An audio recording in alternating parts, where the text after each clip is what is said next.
नमस्कार, रुविका शर्मा चैनल में आप सभी का स्वागत है। आज की हमारी कहानी का नाम है घर जमाई, जिसके लेखक है मुंशी प्रेमचंद्र जी। ये कहानी एक ऐसे व्यक्ति के बारे में है जो अपने ससुराल में आकर रहता है। जैसे एक लड़की अपने ससुराल में जाती है और उसके साथ कुछ दिनों तक तो बहुत अच्छा व्यवहार होता है, लेकिन उसके बाद उसकी जो कंडीशन होती है वही कंडीशन घर जमाई की भी होती है। फर्क सिर्फ इतना है, घर जमाई अपनी बीवी और अपना ससुराल छोड़कर आ सकता है और एक अच्छा पुत्र कहला सकता है, किंतु अगर बहू यानी कि लड़की ये कार्य करती है तो उसे बदचलन और बहुत सारे नाम दे दिए जाते हैं। चलिए अभी हम अपने टॉपिक को विस्तारण ना करते हुए इस कहानी का लुत्फ उठाते हैं। चलिए कहानी शुरू करते हैं। हरिधन जेठ की दोपहरी में ऊख में पानी देकर आया और बाहर बैठा रहा। घर में से धुआं उठता नजर आता था। छन छन की आवाजें भी आ रही थी। उसके दोनों साले उसके बाद आए और घर के भीतर चले गए। दोनों सालों के लड़के भी आए और उसी तरह अंदर दाखिल हो गए, पर हरिधन अंदर ना जा सका। इधर एक महीने से उसके साथ यहाँ जो बर्ताव हो रहा था, और विशेषकर कल जैसे उसे फटकार सुननी पड़ी थी, वह उसके पाँव में बेड़ियां सी डाले हुई थी। कल उसकी सास ने ही तो कहा था, मेरा दिल भर गया है तुमसे, मैं तुम्हारी जिंदगी का ठेका लिया बैठी हूं क्या। और सबसे बढ़कर अपनी स्त्री की निष्ठुरता ने उसके हृदय के टुकड़े कर दिए थे। वह बैठी यह फटकार सुनती रही, पर एक बार भी तो उसके मुंह से ये ना निकला कि कह दे, अम्मा तुम क्यों इनका अपमान कर रही हो। बस गट गट बैठी सुनती रही। शायद मेरी दुर्गति पर खुश हो रही थी। इस घर में वो कैसे जाए? क्या फिर वही गालियां खाने, वही फटकार सुनने के लिए? और आज इस घर में जीवन के 10 साल गुजर जाने पर यह हाल हो रहा है। मैं किसी से कम काम नहीं करता, किसी से कुछ नहीं कहता। दोनों साले मीठी नींद सोते रहते हैं और मैं बैलों को सानी पानी करता हूँ, छाटी काटता हूँ।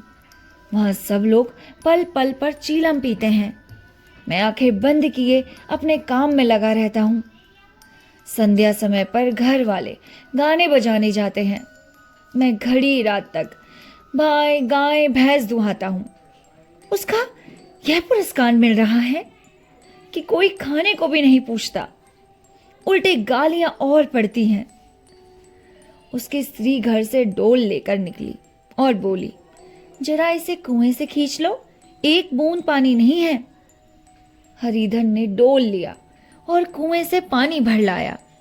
उसे जोर से भूख लगी थी, समझा अब खाने को बुलाएगी, मगर स्त्री डोल लेकर अंदर गई, फिर वहीं की हो रही।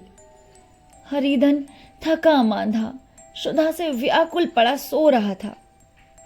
सहसा उसकी स्त्री गुमानी ने आकर उसे जगाया। सुनाओ, उठ जाओ यार, दिमाग खराब कर रखा है, सोते ही रहते हो जब देखो। हरिधन ने पड़े ही पड़े कहा, क्या है, क्या पड़ा बिना रहने दोगी या और पानी चाहिए? घुर्राते क्यों हो? खाने को बुलाने आई हूं, ज्यादा मुझ पर मत चिल्लाओ। हरिधन ने देखा उसके दोनों साले और बड़े साले के दोनों लड़के भोजन करके आ रहे हैं। उसकी देह में मानो आग सी लग गई। मेरी अब यह नौबत पहुंच गई कि इन लोगों के साथ बैठकर भी नहीं खा सकता। मैं इनकी जूठी थाली चाटने वाला हूं। मैं इनका कुत्ता हूं क्या, जैसे खाने के बाद टुकड़ा रोटी डाल दी जाती है। यही घर है जहां आज से 10 साल पहले मेरा कितना आदर सत्कार होता था। ये साले ये तो गुलाम बने रहते थे, और तेरी माँ वो तो मुंह जोती रहती थी। तू तू तो पूजा करती थी मेरी। पैसे थे ना मेरे पास तब, जायदाद थी। अब मैं गरीब हूं, उसकी मेरी सारी जायदाद तुम लोगों ने ही कूड़ा कर दी। अब तुम मुझे रोटियां देने में भी रोते हो। उसके जी में एक ज्वाला सी उठी। इसी वक्त अंदर जाकर सास को और साली को भिगो भिगो कर लगाए, पर जब्त करके रह गया। पड़े पड़े बोला, मुझे भूख नहीं है, आज नहीं खाऊंगा। गुमानी ने कहा, ना खाओ मेरी बला से, हाँ नहीं तो खाओगे तो तुम्हारे ही पेट में जाएगा, मेरे थोड़े ना चले जाएगा। हरिधन का क्रोध आंसू बन गया। यह मेरी स्त्री है जिसके लिए मैंने अपना सर्वस्व मिट्टी में मिला दिया। मुझे उल्लू बनाकर यह सब मुझे अब निकाल देना चाहते हैं। अब मैं कहाँ जाऊं, क्या करूं? उसकी सास आकर बोली, चलकर खा क्यों नहीं लेते? रूठते किस पर हो? यह नखरे देखने वाला सहने वाला कोई नहीं। अरे किसके पास इतना समय है? जो देते वो खा लेना। क्या ही करोगे? जो मत देना और क्या करोगे? तुमसे बेटी ब्याही है, कुछ तुम्हारी जिंदगी का ठेका नहीं लिया है हमने। हरिधन ने मर्म हाथ होकर बोला, हाँ अम्मा, मेरी भूल थी कि मैं यही समझ रहा था। अब मेरे पास क्या है कि तुम मेरी जिंदगी का ठेका लोगी? जब मेरे पास धन भी था तब सब कुछ आता था, अब मैं गरीब हूं तो तुम क्यों बात पूछोगी? बूढ़ी सास भी मुंह फुलाकर भीतर चले गई। बच्चों के लिए बाप एक फालतू सी चीज, एक विलास की वस्तु है, जैसे घोड़े के लिए चने या बाबुओं के लिए मोहन भोग। मोहन भोग उम्र भर ना मिले तो किसका नुकसान, मगर एक दिन रोटी दाल के दर्शन ना हो तो फिर देखिए क्या हाल होता है। पिता के दर्शन कभी कभी शाम सवेरे हो जाते हैं। वो बच्चों को उछालता है, दुलारता है, कभी गोद में लेकर या उंगली पकड़कर सैर कराने ले जाता है, और बस यही उसके कर्तव्य की इति है। वह परदेश चला जाए, बच्चों को परवाह नहीं होती, लेकिन माँ तो बच्चे का सर्वस्व है। बालक एक मिनट के लिए भी उसका वियोग नहीं सह सकता। पिता कोई हो उसे परवाह नहीं, केवल एक उछालने कुदाने वाला आदमी होना चाहिए, लेकिन माता तो अपनी ही होनी चाहिए। 16 आने अपनी वही रूप रंग, वही प्यार, वही सब कुछ। वह अगर नहीं है तो बालक के जीवन का स्रोत मानो सूख जाता है। फिर वह शिव का नंदी है, पर फूल या जल चढ़ाना लाजमी नहीं, अख्तियारी है। हरिधन की माता का आज 10 साल हुए देहांत हो गया था। उस वक्त उसका विवाह हो चुका था। 16 साल का था सब, पर माँ के मरते ही उसे मालूम हुआ कि मैं कितना निसहाय हूँ, जैसे उस घर पर उसका अधिकार ही न रहा। बहनों के विवाह हो चुके थे, भाई कोई दूसरा न था। बेचारा अकेले घर में जाते भी डरता, माँ के लिए रोता था, पर नई माँ की परछाई से डरता। जिस कोठरी में माँ ने त्याग दिया वहाँ नहीं जाता था। उसे डर लगता था कि कहीं उसकी माँ की आत्मा ना आ जाए। एक घर में बुआ थी, वह हरिधन को बहुत दुलार करती। हरिधन को अब दूध ज़्यादा मिलता, काम भी करना कम पड़ता। बुआ बार बार पूछती, बेटा कुछ खाओगे? बाप भी अब उसे ज़्यादा प्यार करते। उसके लिए एक अलग गाय मंगवा दी। कभी कभी उसे कुछ पैसे देते, चाहे जैसे उन्हें खर्च करे, पर इन मरहमों से वह घाव पूरा ना होता था जिसने उसकी आत्मा को आहत कर दिया था। वह दुलार और प्यार बार बार माँ की याद दिलाता। माँ की घुड़कियों में जो मज़ा था वह क्या इस दुलार में था? माँ से मांग कर, लड़ कर, ठुनक कर, रूठ कर लेने में जो आनंद था वह क्या भिक्षादान में था? पहले वह स्वस्थ था, मांग मांग कर खाता था, लड़ लड़ कर खाता था। अब वह बीमार था, अच्छे से अच्छे पदार्थ उसे दिए जाते, पर भूख ना थी। साल भर तक वह इसी दशा में रहा। फिर दुनिया बदल गई। एक नई स्त्री, जिसे लोग उसकी माता कहते थे, उसके घर में आई, और देखते देखते एक काली घटा की तरह उसने संकुचित भूमंडल पर छा गई। सारी हरियाली, सारे प्रकाश पर अंधकार का पर्दा पड़ गया। हरिधन ने इस नकली माँ से बात तक न की, कभी उसके पास तक न गया। एक दिन घर से निकला और ससुराल चला आया। बाप ने बार बार बुलाया, पर उसके जीते जी वह फिर उस घर में ना गया। जिस दिन उसके पिता के देहांत की सूचना मिली, उसे एक प्रकार का ईर्ष्यामय हर्ष हुआ। उसकी आंखों से एक आंसू की बूंद भी ना आई। इस नए संसार में आकर हरिधन को एक बार फिर मातृ स्नेह का आनंद मिला। उसकी सास ने ऋषि वरदान की भांति उसके शून्य जीवन की विभूतियों को परिपूर्ण कर दिया। मरुभूमि में हरियाली उत्पन्न हो गई। सालियों की चुहल में, सास के स्नेह में, सालों के वाक गिलास में और स्त्री के प्रेम में उसके जीवन की सारी आकांक्षाएं पूरी हो गई। सास कहती, बेटा तुम इस घर को अपना ही समझो, तुम ही मेरी आंखों के तारे हो। वह उनसे अपनी लड़कों की, बहुओं की शिकायत करती। वह दिल में समझता था कि सासू जी मुझे अपने बेटों से भी ज्यादा चाहती हैं। बाप के मरते ही वह घर गया और अपने हिस्से की जायदाद को कूड़ा करके रुपए की थैली लिए आ गया। अब उसका 2 गुना आदर सत्कार होने लगा।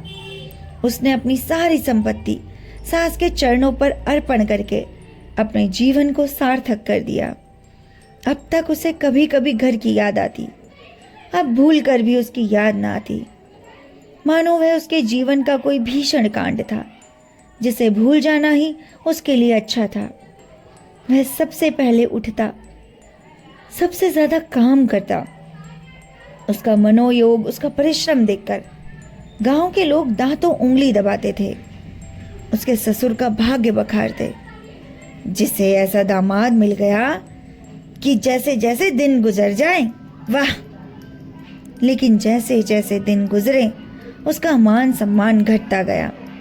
पहले देवता, फिर घर का आदमी और अब घर का दास हो गया। रोटियों में भी बाधा पड़ गई, अपमान होने लगा। अब घर के लोग भूखों मरते और साथ ही उसे भी मरना पड़ता। लेकिन उस समय उसे जरा भी शिकायत ना होती। लेकिन जब वो देखता है कि और लोग मूंछों पर ताव दे रहे हैं, केवल मैं ही दूध की मक्खी बना दिया गया हूं, तो उसके अंश तल तक एक लंबी ठंडी आह निकल पड़ती। अभी उसकी उम्र कुछ 25 साल की ही तो थी। इतनी उम्र इस घर में कैसे गुजरेगी? और तो और उसकी स्त्री ने भी आंखें फेर ली। यह उस विपत्ति का सबसे क्रूर दृश्य था। हरिधन तो उधर भूखा प्यासा चिंता दाह में जल रहा था। इधर घर में सास जी और दोनों सालों में बातें हो रही थी और गुमानी हाँ में हाँ मिलाती जाती थी। बड़े साले ने कहा, हम लोगों की बराबरी करते हैं। यह नहीं समझते कि किसी ने उसकी जिंदगी भर का बीड़ा थोड़े ही लिया है। अरे 10 साल हो गए, इतने दिनों में क्या 2-2 हजार 2-3 हजार न हड़प लिए होंगे। छोटे साले ने कहा, अरे मजबूर हो तो आदमी घुड़के भी, डांटे भी। अब इनसे कोई क्या कहे, ना जाने इनसे कब पिंड छूटेगा भी या नहीं। अपने दिल में समझते होंगे मैंने 2000 रुपए दिए हैं। यह नहीं समझते कि इनके 2000 रुपए कब के उड़ चुके। 1.25 सेर तो 1 जून को चाहिए। सास भी गंभीर भाव से बोली, बड़ी भारी खुराक है। गुमानी माता के सर से जू निकाल रही थी। सुलगते हुए हृदय से बोली, अरे निकम्मे आदमी को खाने के सिवा और काम ही क्या रहता है। बड़े खाने की कोई बात नहीं, जिसको जितनी भूख हो उतना खाए। अरे लेकिन कोई कुछ पैदा भी तो करे। यह नहीं समझे कि पहुनाई में किसी के दिन कटे हैं। मैं तो एक दिन कह दूंगा, आप अपनी राह लीजिए, आपका कर्जा नहीं खाया है। गुमानी घर वालों की ऐसी ऐसी बातें सुनकर अपने पति से द्वेष करने लगी थी। अगर वह बाहर से 4 पैसे लाता तो इस घर में उसका कितना मान सम्मान होता। वह भी रानी भर कर रहती। ना जाने क्यों कहीं बाहर जाकर कमाते उसकी नानी मरती है। गुमानी की मनोवृत्तियां अभी तक बिल्कुल बालपन की सी थी। उसका अपना कोई घर न था। उसी घर का हित अहित उसके लिए भी प्रधान था। वह भी उन्हीं शब्दों में विचार करती, उसी समस्या से उन्हीं आंखों से देखती जैसे उसके घर वाले देखते थे। सच तो है, 2000 रुपए में क्या किसी को मोल ले लेंगे? 10 साल में 2000 रुपए होते ही क्या है? 200 तो एक ही साल में उड़ जाते हैं। क्या 2 आदमी साल भर में 200 भी ना खाएंगे? फिर कपड़े लत्ते दूध दही सब तो है। 10 साल हो गए, एक पीतल का छल्ला नहीं बना। घर से निकलते तो जैसे इनके प्राण निकलते हैं। जानते हैं जैसे पहले पूजा होती थी वैसे ही जन्म भर होती रहेगी। यह नहीं सोचते कि पहले और बात थी अब और बात है। बहू ही पहले ससुराल जाती है तो उसका कितना महात्म होता है। उसकी डोली से उतरते ही बाजे बजते हैं। गांव मोहल्ले की औरतें उसका मुंह देखने आती हैं और रुपया देती हैं। महीनों उसे घर भर में अच्छा खाने को मिलता है, अच्छा पहनने को मिलता है, कोई काम नहीं दिया जाता। लेकिन 6 महीने बाद कोई उसकी बात भी नहीं पूछता। घर भर की लौंडी हो जाती है। उनके घर में मेरी तो वही गति होती। फिर काहे को रोना? जो यह कहो कि मैं तो काम करता हूँ तो तुम्हारी भूल है। मजूर और बात है, उसे आदमी डांटता भी है मारता भी है। जब चाहता है रखता है, जब जी चाहता है निकाल देता है, कसकर काम लेता है। यह नहीं कि जब जी में आया कुछ काम किया, जी में ना आया सोए पड़े रहे। अरे निकम्मा पति मिल गया, क्या करूं? हरिधन भी अंदर ही अंदर सुलग रहा था कि दोनों साले बाहर आए और बड़े से बोले, भैया उठो, तीसरा पहर ढल गया, कब तक सोते रहोगे? सारा खेत खाली पड़ा है। हरिधन चट से उठ बैठा और तीव्र स्वर में बोला, क्या तुम लोगों ने मुझे उल्लू समझ लिया है? दोनों साले हक्का बक्का हो गए। जिस आदमी ने कभी जवान तक नहीं खोली, हमेशा गुलामों की तरह हाथ बांधे हाजिर रहा, वह आज अचानक इतना अभिमानी हो गया। यह उनको चौंका देने के लिए काफी था। कुछ जवाब न सूझा। हरिधन ने देखा इन दोनों ने कदम उखड़ लिए हैं तो एक धक्का और देने की प्रबल इच्छा को रोक न सका। उसी ढंग से बोला, मेरी भी आंखें हैं, अंधा नहीं हूं, ना बहरा ही हूं। छाती फाड़कर काम करूं, उस पर भी कुत्ता समझा जाऊं। ऐसे गधे कहीं और होंगे। अब बड़े साले भी गर्म पड़े।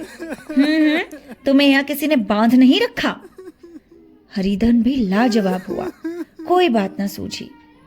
बड़े ने भी फिर उसी ढंग से कहा, देखो भाई, अगर तुम यह चाहो कि जन्म भर पाहुन बने रहो और तुम्हारा वैसा ही आदर सत्कार होता रहेगा तो हमारे बस की बात नहीं है। हरिधन की आंखें निकाल कर कहा, क्या मैं तुम लोगों को कम काम करता हूं? हाँ? अरे ये कह कौन रहा है? हरिधन, तो तुम्हारे घर की यह नीति है कि जो सबसे कम काम करेगा वही भूखा मारा जाए। बड़े साले बोले, अरे तुम खुद खाने नहीं गए हो? क्या कोई तुम्हारे मुंह में कौर डालेगा? हरिधन भी गुस्से में आकर कहने लगा, मैं खुद खाने नहीं गया? वाह, ये कहते तुम्हें लाज नहीं आई? अरे तो क्या तुम्हें बहन बुलाने नहीं आई थी?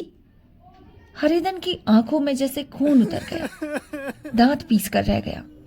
छोटे साले ने कहा, अम्मा भी आई थी, तुम्ही ने कह दिया मुझे भूख नहीं है, तो क्या करती? सास भीतर से लपकी चली आ रही थी। ये बात सुनकर बोली, अरे कितना कहकर हार गई, कोई उठे ना तो मैं क्या करूं? हरिधन ने विष, खून और आग से भरे हुए स्वर में कहा, मैं तुम्हारे लड़कों का जूठा खाने के लिए हूं। मैं कुत्ता हूं कि तुम लोग खाकर मेरे सामने रूखी रोटी का टुकड़ा फेंक दो? बुढ़िया ने ऐठ कर कहा, तो क्या तुम लड़कों की बराबरी करोगे? हरिधन परास्त हो गया। बुढ़िया के एक ही वाक प्रहार ने उसका काम तमाम कर दिया। उसकी तनी हुई भावें ढीली पड़ गई, आंखों की आग बुझ गई, फड़कते हुए नथुने शांत हो गए। किसी आहत मनुष्य की भांति वह जमीन पर गिर पड़ा। क्या तुम मेरे लड़कों की बराबरी करोगे? वाह! यह वाक्य एक लंबे भाले की तरह उसके हृदय में चुभता चला गया। न हृदय का अंत था, न उस भाले का। सारे घर ने खाया, पर हरिधन ना उठा। सास ने मनाया, सालियों ने मनाया, ससुर ने मनाया, दोनों साले मनाकर हार गए। हरिधन ना उठा। वह वहां द्वार पर एक टाट पर पड़ा था। उसे उठाकर सबसे अलग कुएं पर ले गया और जगत पर बिछाकर पड़ा रहा। रात बीत चुकी थी। अनंत आकाश में उज्जवल तारे बालकों की भांति क्रीड़ा कर रहे थे। कोई नाचता था, कोई उछलता था, कोई हंसता था, कोई आंखें मीचकर फिर खोल देता था। रह रहकर कोई साहसी बालक सपाटा भरकर एक पल के लिए विस्तृत क्षेत्र को पार कर लेता और ना जाने कहां छा जाता। हरिधन को भी अब अपना बचपन याद आने लगा कि वो कैसे खेला करता। उसके बचपन की स्मृतियां उन्हीं चमकीले तारों की भांति प्रज्वलित हो गई। आज वह छोटा सा घर, वह आम का बाग जहां वह केरियां चुना करता था, वह मैदान जहां कबड्डी खेला करता था, सब उसे याद आने लगा। फिर अपनी स्नेहमयी माता की सदैव मूर्ति उसके सामने आ गई। उन आंखों में कितनी करुणा थी, कितनी दया थी। उसे ऐसा जान पड़ा मानो माता की आंखों में आंसू भरे उसे छाती से लगा लेने के लिए हाथ फैलाए उसकी ओर चली आ रही है। वह उस मधुर भावना में अपने आप को भूल गया। ऐसा जान पड़ा मानो माता ने उसे छाती से लगा लिया हो, उसके सर पर हाथ फेर रही है। वह रोने लगा, फूट फूट कर रोने लगा। उसी आत्म सम्मोहित दशा में उसके मुंह से ये शब्द निकले, अम्मा, तुमने मुझे इतना भुला दिया। देखो तुम्हारे प्यारे लाल की क्या दशा हो रही है। कोई उसे पानी को भी नहीं पूछता। क्या जहां तुम हो वहां मेरे लिए जगह नहीं है? सहसा गुमानी ने आकर पुकारा, क्या सो गए तुम? ऐसी भी क्या राक्षसी नींद? चलकर खा क्यों नहीं लेते? जब तक कोई तुम्हारे लिए बैठा रहे क्या? हरिधन उस कल्पना जगत के क्रूर प्रत्यक्ष में आ गया। वही कुएं की जगत थी, वही फटा हुआ टाट, और गुमानी सामने खड़ी कह रही थी, कब तक कोई तुम्हारे लिए बैठा रहे? खा लो ना। हरिधन उठ बैठा, मानो तलवार म्यान से निकलकर बोला, भला तुम्हें मेरी सुध तो आई? मैंने तो कह दिया था मुझे भूख नहीं है। अरे तो कितने दिन तक ना खाओगे? अब इस घर का पानी भी ना पीऊंगा। तुझे में ऐसा चलना है या नहीं? दृढ़ संकल्प से भरे हुए इन शब्दों को सुनकर गुमानी सहम उठी। कहाँ जा रहे हो? हरिधन ने मानो नशे में कहा, तुझे इससे क्या मतलब? मेरे साथ चलेगी या नहीं? फिर पीछे से ना कहना मुझसे कहा नहीं। गुमानी आपत्ति के भाव से बोली, तुम बताते क्यों नहीं? कहाँ जा रहे हो? तुम मेरे साथ चलेगी या नहीं? जब तक बता ना दोगे मैं ना जाऊंगी। मालूम हो गया तो नहीं जाना चाहती। मुझे इतना ही पूछना था, नहीं तो अब तक मैं आधी दूर निकल गया होता। यह कहकर उठा और अपने घर की ओर चला। गुमानी पुकारती रही, सुन लो, सुनो तो, पर उसने फिर कर ना देखा। 30 मील की मंजिल हरिधन ने 5 घंटों में तय की। जब वह अपने गांव की अमराई के सामने पहुंचा तो उसकी मातृ भावना उषा की सुनहरी गोद में खेल रही थी। उन वृक्षों को देखकर उसका विट्ठल हृदय नाचने लगा। मंदिर का सुनहरा कलश देखकर वह इस तरह दौड़ा मानो एक छलांग में उसके ऊपर जा पहुंचेगा। वह वेग में दौड़ा जा रहा था, मानो उसकी माता गोद फैलाए उसे बुला रही हो। जब वह आमों के बाग में पहुंचा, वहां डालियों पर बैठकर वह हाथी की सवारी का आनंद पाता था। जहाँ के बच्चे बेरों और लिसोड़ों में एक स्वर्गीय स्वाद था, तो वह बैठ गया और भूमि पर सर झुकाकर रोने लगा, मानो अपनी माता को अपनी विपत्ति सुना रहा हो। वहां की वायु में प्रकाश मानो उसकी विराट रूपणी माता व्याप्त हो रही हो। अंग अंग भूमि माता के पद चिन्हों से पवित्र थी। माता के स्नेह में डूबे हुए शब्द अभी तक मानो आकाश में गूंज रहे थे। इस वायु और इस आकाश में ना जाने कौन सी संजीवनी थी जिसे उसके शौकत हृदय को फिर बाल उत्साह से भर दिया। वह एक पेड़ पर चढ़ गया और अधर से आम तोड़कर लाने लगा। सास के कठोर शब्द, स्त्री का वह निष्ठुर आघात, वह सारा अपमान उसे भूल गया। उसके पांव फूल गए, तलवों में जलन हो रही थी, पर इस आनंद में उसे किसी बात का ध्यान न था। अचानक रखवाले ने पुकारा, वहाँ ऊपर कौन चढ़ा है रे? उतर अभी, नहीं तो ऐसा पत्थर खींचकर मारूंगा कि वहीं ठंडे हो जाओगे। चल नीचे उतर। उसने कई गालियां भी दी। इस फटकार और इन गालियों में इस समय हरिधन को अलौकिक आनंद मिल रहा था। वह डालियों में छिप गया, जैसे कोई आम काट काट कर नीचे गिरा दिए, और जोर से ठट्ठा मारकर हंसा। ऐसी उल्लास से भरी हंसी उसने बहुत दिन से न हंसी थी। रखवाले को यह हंसी परिचित मालूम हुई, मगर वो सोचने लगा कि हरिधन यहाँ कहाँ, वह तो ससुराल की रोटियां तोड़ रहा है। कैसा हंसौड़ था, कितना चिबिल्ला, ना जाने बेचारे का क्या हाल हुआ। पेड़ की डाल से तालाब में कूद पड़ता था। अब गांव में ऐसा कौन है? डांट कर बोला, वहां से बैठे बैठे हंसोगे तो आकर सारी हंसी निकाल दूंगा, नहीं तो सीधे उधर आओ। वह गालियां देते जा रहा था कि एक गुठली आकर उसके सर पर लगी। सर सहलाते हुए बोला, अरे कौन शैतान है? नहीं मानता, ठहर तो मैं आकर तेरी खबर लेता हूँ। उसने अपनी लकड़ी नीचे रख दी और बंदरों की तरह चटपट ऊपर चढ़ गया। देखा तो हरिधन मुस्कुरा रहा था। चकित होकर बोला, अरे हरिधन, तुम यहाँ कब आए? इस पेड़ पर कब से बैठे हो? दोनों बचपन के सखा वहीं गले मिले। यहाँ कब आए? चलो घर चलो, भले आदमी क्या वहाँ आम भी मैसर न होते थे? हरिधन ने मुस्कुरा कर कहा, मंगरू, इन आमों में जो स्वाद है वह कहीं और के आमों में नहीं। गांव का क्या रंग ढंग है? अरे सब चैन चाने भैया, तुमने तो जैसे नाता ही तोड़ लिया। इस तरह कोई अपना गांव घर छोड़ता है क्या? जब से तुम्हारे दादा मरे सारी गिरस्ती चौपट हो गई। 2 छोटे छोटे लड़के हैं, उनके लिए क्या होता है? अब उस गिरस्ती से क्या वास्ता है भाई? मैं तो अपना ले दे चुका। मजूरी तो मिलेगी ना? तुम्हारी गैया ही चरा दूंगा, मुझे खाने को दे देना। मंगरू ने अविश्वास के भाव से कहा, अरे भैया कैसी बातें करते हो? तुम्हारे लिए जान हाजिर है। क्या ससुराल में अब ना रहोगे? कोई चिंता नहीं, पहले तो तुम्हारा घर ही है, उसे संभालो। छोटे छोटे बच्चे हैं, उनको पालो। तुम नई अम्मा से नाहक डरते हो, बड़ी सीधी है बेचारी, बस अपनी माँ समझो। तुम्हें पाकर तो निहाल हो जाएगी। अच्छा घरवाली को भी तो लाओगे?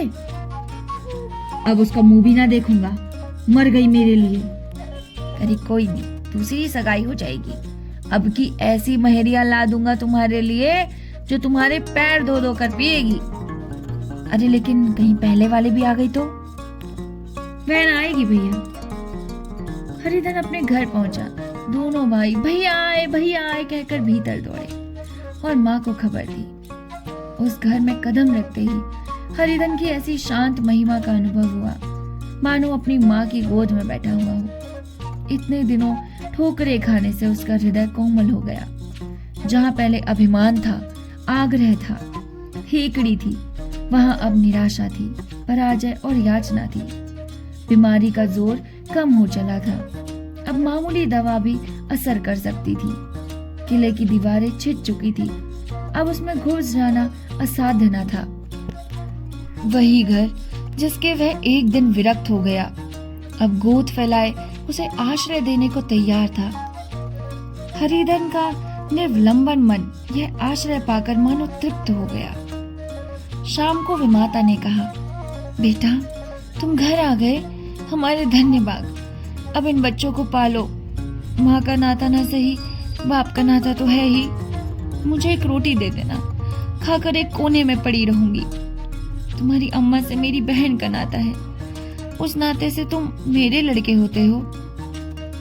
हरिधन ने मात्र विहल आंखों से विमाता के रूप में अपनी माता के दर्शन किए। घर के एक एक कोने में मात्र स्मृतियों की छटा चांदनी की भांति छिटकी हुई थी। विमाता का प्रौढ़ मुखमंडल भी उसी छटा से रंजित था। दूसरे दिन हरिधन फिर कंधे पर हर रखकर खेत को चला।